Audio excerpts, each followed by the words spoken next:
I'd like to start off by asking you all a question. How much time do you spend on your phone? And be honest with yourself. Now, how much of that time is spent on social media? Most of it, maybe? Well, here's my weekly average time that I spend on my phone.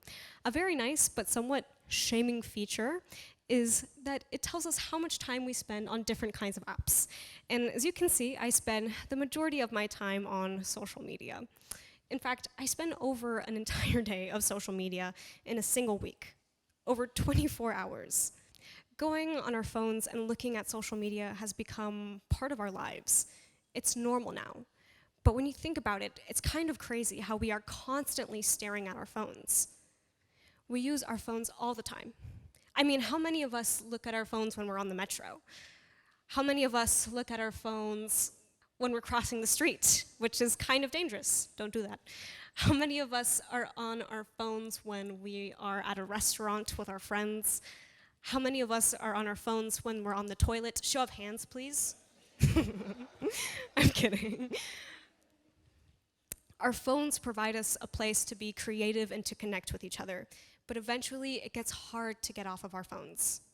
But why? What is it about social media that makes it so addicting? The truth lies and can be uncovered by understanding the design of our phones and the apps that are on them. A key feature and design choice on most social media platforms is the usage of likes or hearts or thumb ups.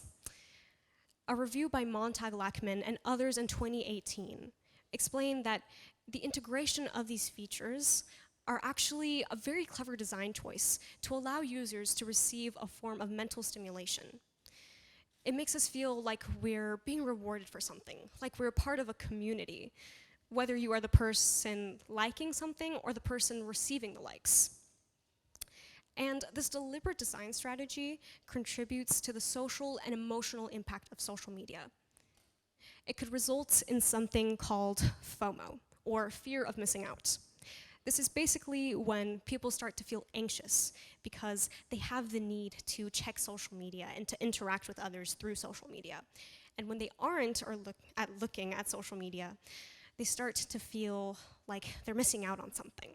A report by Nora Bloman and David DeConnick in 2020 shows studies where they found that adolescent students in secondary school were feeling FOMO, and they were also using social media excessively.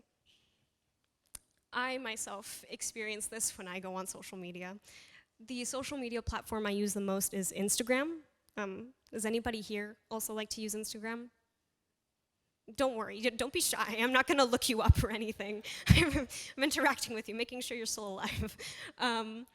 Well, yes, I go on Instagram quite a bit, and a feature on Instagram is that you can make posts, but you can also do something called a story, which is something that stays on your profile for 24 hours. People are able to send you messages through them, they're able to send reactions with an emoji, and they're also able to like it.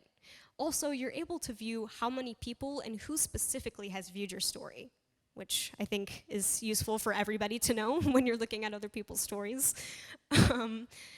And basically, this equates to me for 24 hours constantly checking who has viewed my story and if anybody has reacted to it. And this makes me feel a little brain dead because I'm just infinitely scrolling on my social media to make sure that other people are interacting with what I'm doing and that I'm interacting with other people's posts. So on one hand, it may seem positive that we're staying connected to people, but on the other, we're excessively looking at social media. We become addicted to constantly checking our phone, to check our feed, and feel validation from liking other people's posts and keeping up with somebody else's life. And this results in anxiety and insecurity, which is simply amplified by the teenage, not fully developed brain. Social media does not just affect us mentally, but it also affects us physically. How? Well, we become so glued to our phones that it becomes something we impulsively need. Numerous studies show the connection between excessive social media use and how it disrupts our well-being, especially with sleep. If you're on your phone all day, getting that stimulation from this world that just fits in your hand, why would it stop at 8 p.m., 11 p.m., 3 a.m., which honestly, I highly recommend this video. It's insane how many cats are scared of cucumbers. It's worth not sleeping. No. Researchers Hale Kirshen and others in 2018 have pointed out the unhealthy sleeping habits social media spreads and have raised concern and the need to address these problems, one of which is sleep deprivation. There is a correlation between lack of sleep and sleep deprivation. In fact, there is a 90% correlation. Researchers Manoj Sharma and Kavita Batra explain that it is the blue light from our phones that makes us stay awake by tricking our brains into thinking it's day.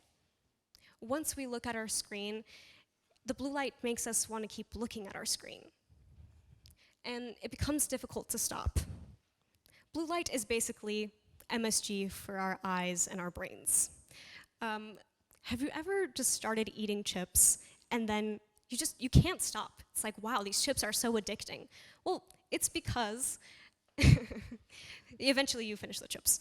But it's because MSG, like blue light, has actual addictive properties that makes us completely glued to these things. Once again, I'm speaking from personal experience. There was a time I had zero self-control, and so I would engage in social media excessively. After a long day of school, I would feel the need to unwind by going on social media, which was kind of ridiculous because I was 12. I would scroll for hours, and eventually I wouldn't feel tired anymore. But then I'd go to sleep the next morning, and I had to go to school, and I would feel exhausted. Social media platforms and the design of them have made us constantly look at our phones. We're locked at looking at them. But it isn't a coincidence. Big tech companies have taken advantage of teenagers and their vulnerabilities and the design of their apps. We can try to enforce effective measures to encourage young adults to stay off of their phones. But first, we must hold big tech companies accountable. An important part of tackling this is by communicating with young adults. We need to educate them so that they understand the social and emotional impact that social media has, and that it isn't 100% of their fault. And so, together we must educate each other so that we can understand and reflect and basically try our best to not be eaten by social media. Thank you.